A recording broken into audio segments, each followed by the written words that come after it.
Pemirsa, aplikasi Jak Parkir, sistem parkir digital akan mulai diterapkan secara penuh di 244 ruas jalan kota Jakarta pada 2027. Hadir sebagai solusi parkir tertib dan tertata rapi hingga solusi kemacetan kota Jakarta.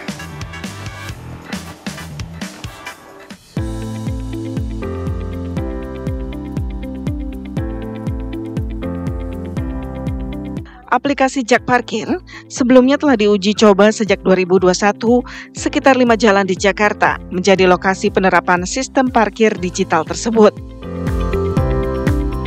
Seperti Jalan Mangga Besar Jakarta Barat, Jalan Veteran Gambir Jakarta Pusat, Denpasaraya Jakarta Selatan, Jalan Waru Jakarta Timur, dan Boulevard Raya Jakarta Utara. Sistem parkir berbasis digital atau Jak Parkir yang sebelumnya sudah ada sejak tahun 2001, 2021, 2022 ini akan dihidupkan kembali oleh Dinas Perhubungan DKI Jakarta. Yang mana sekitar 244 ruas jalan akan ditargetkan sebagai area Jak Parkir dan akan rampung pada 2027 mendatang. Saya kali ini akan mengajak Anda untuk melihat salah satu ruas jalan yang memang dari tahun 2021 sampai 2022 ini digunakan untuk Jak Parkir di kawasan Jakarta Timur. Mari ikuti saya.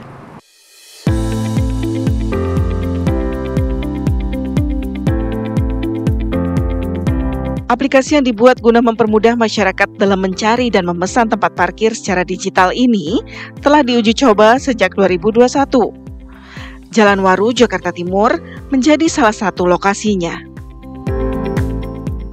Ya pemirsa, berdasarkan sosial media Jak Parkir, Jalan Waru Rawamangun Jakarta Timur ini menjadi salah satu ruas jalan yang dapat Anda gunakan sebagai area parkir melalui aplikasi Jak Parkir. Yang mana di setiap sisi kiri ruas jalan ini ada garis-garis yang dapat Anda gunakan untuk area parkir kendaraan Anda.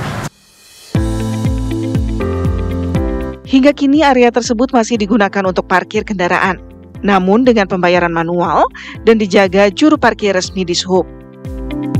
Dari keterangan sejumlah juru parkir yang ada, penerapan aplikasi Jak Parkir hanya bertahan selama kurang lebih 6-12 bulan saja, dalam kurun waktu 2021 hingga 2022. Ya betul, pernah pegang cuma berapa bulan gitu, 7 bulan kalau nggak salah. Itu tahun berapa Pak? Tahun 2021 tepatnya, sampai 2022.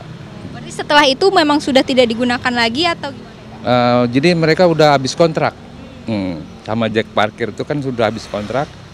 Mereka tuh pindah lagi ke daerah Bogor.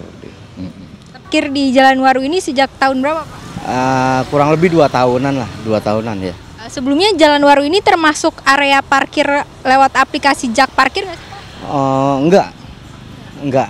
Sempat ada tuh Pak? Sempat ada. Di Jalan Waru ini? Iya. Tahun berapa Pak kira-kira? 2023-an kalau nggak salah ya. Nah, kalau dari Bapak sendiri sempat dengar nggak ada isu bahwa akan diadakan Jak Parkir lagi di area? Belum. Menurut Bapak gimana Pak nanti kalau misalkan akan dihidupkan lagi Jak Parkir di area ini? Menurut saya sih ya nggak jadi masalah. Ya pernah Mbak jadi Jak Parkir itu. Tahun berapa Pak? Tahun 2001 akhir sampai 2002 itu Mbak. Berarti setelah itu nggak ada lagi Pak? Nggak ada lagi Mbak. Manual aja ya? Iya Mbak, manual Mbak. Iya, Mbak. Sebelumnya Bapak sempat ada mendengar isu akan digunakan Jak Parkir lagi nggak Pak di area ini? Belum dengar Mbak. Belum tahu Mbak. Ya kalau kita sebagai pelaksana di lapangan ya gimana Mbak, ya ngikutin aja gitu kalau Mbak. Iya. Bisa mempermudah juru parkir juga nggak Pak? Enggak, itu sering ini Mbak, sering lewat Mbak. Makanya kita belum selesai itu terus belakang ada yang keluar kadang gitu, ada begitu Mbak. Iya. Dengan pakai Jak Parkir itu ya? Iya Mbak, kita belum selesai aplikasi lagi moto, makanya lagi moto begini belum kelar, ada yang keluar gitu Mbak, gitu kan.